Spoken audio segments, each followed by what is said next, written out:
At one point, Charlie Sheen was the highest paid actor in television, making almost $2 million per episode of 2.5 Men. He's a legendary figure in pop culture, or an infamous maniac, depending on who you ask, but to comedian Patrice O'Neal, he was somebody that was authentic and deserved respect. In fact, one of the main reasons Patrice O'Neal took the roast of Charlie Sheen was so that he'd be able to tell Charlie right to his face how much of a badass motherfucker he was. Since Charlie Sheen is a hot topic right now with the recent release of the documentary on him titled AKA Charlie Sheen, I thought I would take a retroactive look at Patrice O'Neal's many opinions about Hollywood and the entertainment industry, Charlie Sheen's unique approach to navigating this hellish landscape, and also how Charlie Sheen's experiences align with what Patrice told the world about show business. As a huge fan of both of these guys, I am incredibly excited for today's video, so if this topic sounds interesting to you, then let's hop right into it. Before we get into what Patrice thinks about Charlie Sheen, we need to briefly recap what Charlie did in his career and everything he went through before the Comedy Central roast and his inevitable blacklisting from Hollywood. Now, of course, Charlie Sheen was an A-list actor known for his roles in several different movies like Platoon and Major League, and eventually in 2003 he was cast on his own sitcom titled 2.5 Men featuring John Cryer and Angus T. Jones. When the show started, Charlie Sheen was paid $800,000 an episode, and near the end, Charlie had negotiated his price all the way up to nearly $2 million an episode, just south of that to be exact. But with more money came more problems, because along the way Charlie would start to partake in erratic behavior during the filming of his show, given his rampant drug and alcohol abuse. It was detailed that his divorce with Denise Richards in the early 2000s caused some turbulence in his personal life, but things really started to go off the rails when he was arrested during a domestic violence dispute with his second wife, Brooke Mueller. All of the drugs and booze had Charlie Sheen in and out of rehab starting in 2009, but eventually things would lead to a breaking point when in January 2011, co-creator of 2.5 Men and executive producer Chuck Lorre would shut down production while Charlie Sheen was still in rehab and promised to finish the season once Charlie was healthy and functional again. Given Charlie's erratic behavior, it was very difficult for them to shoot the show, and there were increasingly more cuts in episodes that fans could recognize. At the time, we had seen Charlie Sheen and Chuck Lorre shitting on each other back and forth. Eventually, CBS urged Chuck to move on and had just finished the season without Charlie, which led to Sheen going off the deep end. You guys have probably seen the meme of Charlie Sheen's infamous meltdown, but it was legendary and terrifying at the exact same time. Some are saying that you're bipolar. I'm bi-winning. I win here and I win there. Now what? I don't give a fuck.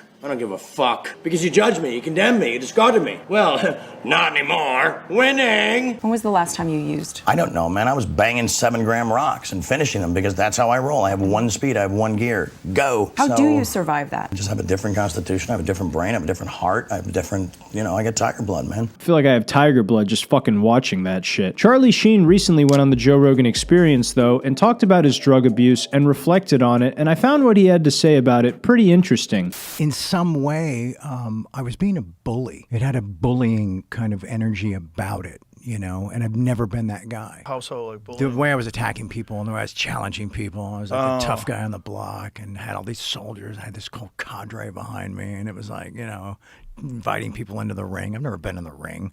What are we doing, It's interesting because when you finally get some distance from something, you start to realize that it wasn't really so much about what you said it was about in the moment. It wasn't about the job, wasn't about Chuck. It was about all the stuff in my personal life, It was about trying to just be a certain guy at work, be a certain guy at home, and then just never having the time to be a certain guy with me. And I just couldn't find any place to find any refuge or solace or any type of just a moment to breathe, just to decompress. Just talking about the bullying stuff, for it to be so directed at a guy who, if you really break it down, what did he really do to me? He created this environment with a dream character in an amazing show, or so people tell me, right?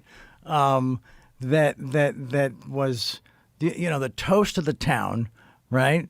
And all he asked from me was to just just show up, be responsible, know your lines, hit your marks, do your fucking job, Those were the only demands.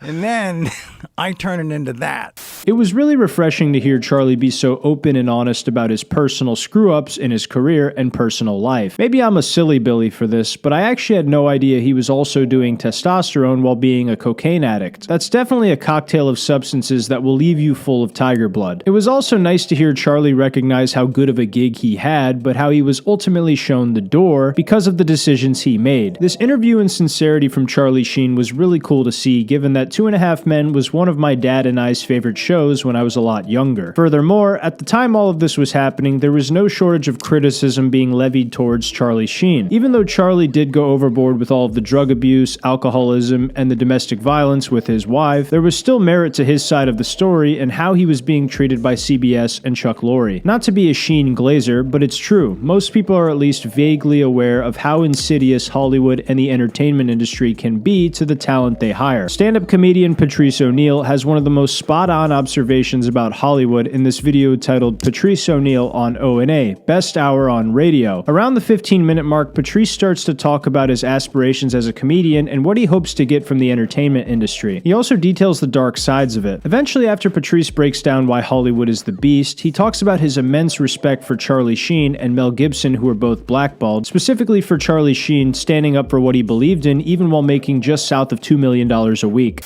It's easy just to say that Tracy should be able to say whatever he wants on a comedy stage, but you really fucking painted the big picture here today, dude, sir.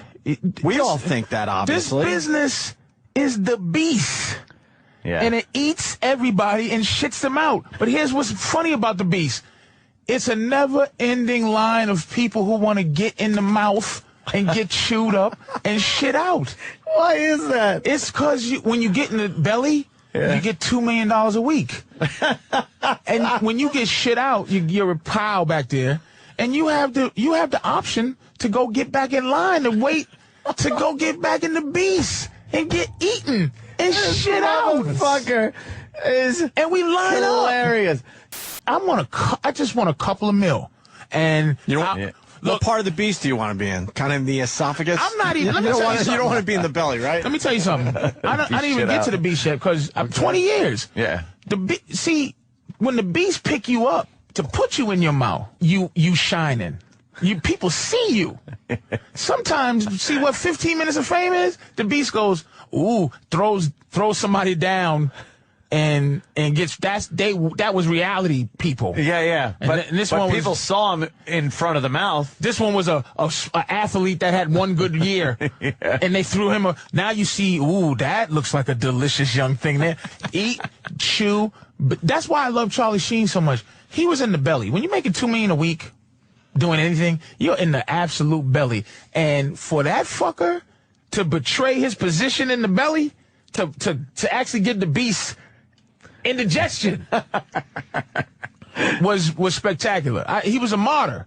But and Mel Gibson too. I thought this was a really unique perspective from Patrice. It actually reminds me of the set that Dave Chappelle did a few years ago titled Unforgiven, where he talks about Hollywood in the same way when the whole shit with Chappelle's show streaming on Netflix and HBO Max against his will was taking place. It's crazy that Chappelle went on this tirade almost 20 years after Patrice talked about it back in the late 2000s. Then the same year that Charlie Sheen would be fired from 2.5 Men in 2011, just 6 months later, Comedy Central would organize the roast of Charlie Sheen to capitalize off the situation and Sheen's name brand. The roast lineup would have a dropout at the last minute, and Patrice O'Neal would be asked to fill the spot on very short notice. I actually have a video covering this roast and why I thought it was great here if you want to check that out next. However, Patrice would go off the cuff when roasting everybody, and when he got to Charlie, you could tell there was nothing but respect behind everything that he was saying. Even after roasting Charlie a bit and going in on Emilio Estevez, Patrice couldn't help but be genuine in his praise for Charlie. Then just a few months after the roast of Charlie Sheen took place, Patrice would go into a medical coma and die from the long-term effects of his type 2 diabetes. And Charlie Sheen would be one of the most prominent names to pay respect towards him and give homage to Patrice. Real recognizes real. All in all, as someone who has enjoyed a lot of Charlie's movies and TV shows, I just really wanted to cover this topic when I saw the release of Charlie's new documentary and his appearance on the Joe Rogan Experience. One thing I always remembered about him was that Patrice stuck up for him when a lot of the media and public was flogging him. And and how Charlie commended Patrice O'Neal after his death, because as we all know, Patrice O'Neal was well known for being righteous until the day he died. If you guys enjoyed the video, make sure to leave me a thumbs up and subscribe to the channel if you're new here, and if you want more content to watch right now, check out my last video on how Joe Rogan's migration to Austin, Texas led to the city of Austin becoming the laughingstock of the comedy world. The people have really enjoyed this video, and I bet you will too if you haven't seen it yet. So click the link on your screen to check it out next, and have a great rest of your day. God bless.